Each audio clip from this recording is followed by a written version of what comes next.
Kas atsitiko pabaigoje? Aš žinokit, bandžiau dabar aiškintis kartu, vat prieš tai ir čia Graikė šalia stovėjo ir mes bandėm išsiaiškinti, kokia yra situacija, nes aš dar šiam momentui, aš nežinau, ar aš patekau į finalą, nes mums vienaip sakė sektoriai, kitaip aš mačiau parašytą summary protokole. Tai aš nežinau, ar aš patekau į finalą. Pagal visas taisyklės yra galimybė imti 14 šuolininkių peršokusių mažesnį aukštį ir jų, jeigu prie manęs dabar nėra Q raidės, tai vadinasi, jie paėmė 12 lygiai merginų, bet iš jų galbūt ten 5 ar kelios nėra peršokusios 92, tai vadinasi, ima su žemesniu aukščiu, su šiek tiek mažiau bandymų, bet iš esmės su žemesniu aukščiu, kurį ir aš įveikiau.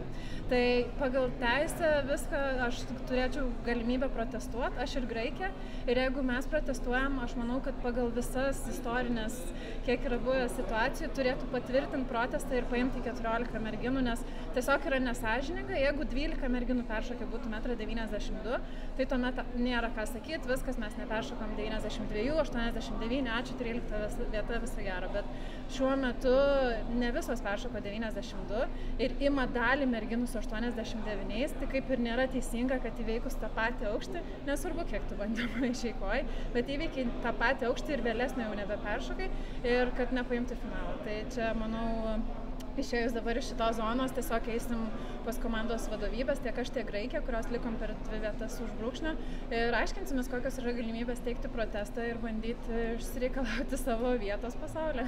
Bet tai iš esmės tiek, kiek visą laiką rodė jūs ekranuose, jūs buvote ta, kuri ten siūlėte aiškintis ir kalbėti, nes Graikė tai stovėjo, veidas, kuris jūs buvo tiesiog beviltiškas.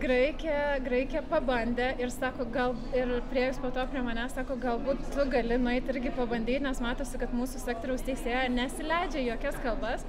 Ir aš tada priėjau ir tiesiog diplomatiškai pabandžiau pasiklausinėti, kokia yra situacija, kiek yra kitam sektoriui peršokę, kiek kitam. Sakau, žinokit, yra buvę, kad yra daugiau negu 12 paėmę. Ta prasme, tarsi bandai jam sakyti, kad visko pasitaiko, mes sutinkam, kad mūsų būtų 14 ir kitos šuolininkės anam sektoriui net savo bandymų atsisakė, tai jos jau parodo, kad jos atsisako savo bandymų ir jos net nemėgina įveikti kvalifikacijos, taip sutikdamos su ta situacija, kokia yra.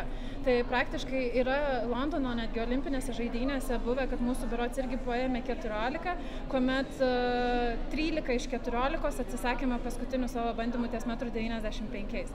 Tai buvo bendras sutarimas ir teisėjai praktiškai negalėjo nieko padaryti, jie tiesiog paėmė visas merginas su žemesniu aukščiu. Tai šitoje situacijoje manau, kad būtų teisingai elgtis taip pat.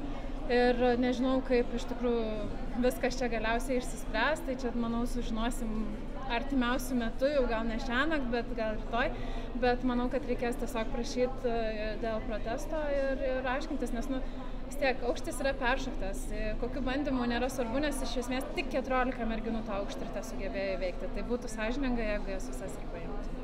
O kaip šiaip jausmas, kaip jautiesi peršokus? Tai jausmas būtų geresnis, jeigu su 1,92 m būčiau buvus, tai toks visgi buvo tikslas ir žinau, kad šiandien bandysiu šokti tiek, kiek reikės ir kiek galėsiu, kad būčiau finale. Tikrai labai stengiausi, tikrai jaučiausi gana užtikrintai ir ant žemesnių aukščių ir tikrai tos atsargos didelės buvo.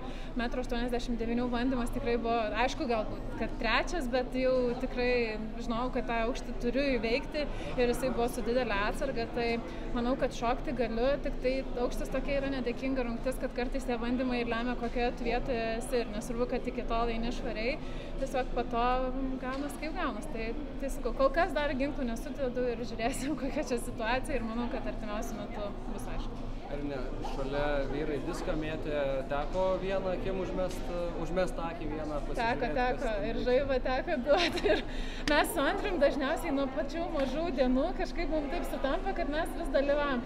Tai mes dalyvavom U20, tai U23, jisai ir dažniausiai varžomės finale ir tai būdavo, kad jisai auksą laimėdavo, aš sidabrą. Tai kažkaip pasienom, nežinau, kas čia įvyko, kad kažkokia situacija keičiasi.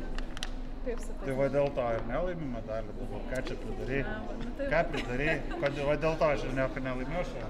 aš pabrukus galvą išeinu tada aiškintis kokią situaciją, kad žodžiu, bet, tarsi viskas yra gerai, manau, ir tikrai žiūrėjau, kaip sekasi ir mūsų disko metikams ir tikrai labai linkėjau ir gerų tolimų metimų. Kažkaip labai tikėjau, kad Mykolas galbūt kaip ir rytiniai sesijoje geriau užmes pirmoje pusėje, bet visgi aš nežinau, ar yra prieš kiek metų buvę, kad tokia situacija, kad iš karto tą pačią dieną ir kvalifikacija ir finalai vyksta. Tai nežinau, jau čia ekspertai pakomentuoti galės daugiau, ar jiems čia buvo į naudą ar nelabai, bet manau, kad sudėtinga. Aš dar gimęs nebuvau, kai tai buvo. Tai va, tai žodžiu, jis dar net neturėjo kaip pasiruošti tam. Tai manau, kad tas irgi šiek tiek koją pakišo, bet iš esmės šaunuoliai mūsų vyrai ir džiugu matyti ir džiugu kartu varžytis sektoriuose ir būti šalia ir nešti tą Lietuvos vardą. Matosi, kad turi media treningą, ne? Tai va, tai ačiū.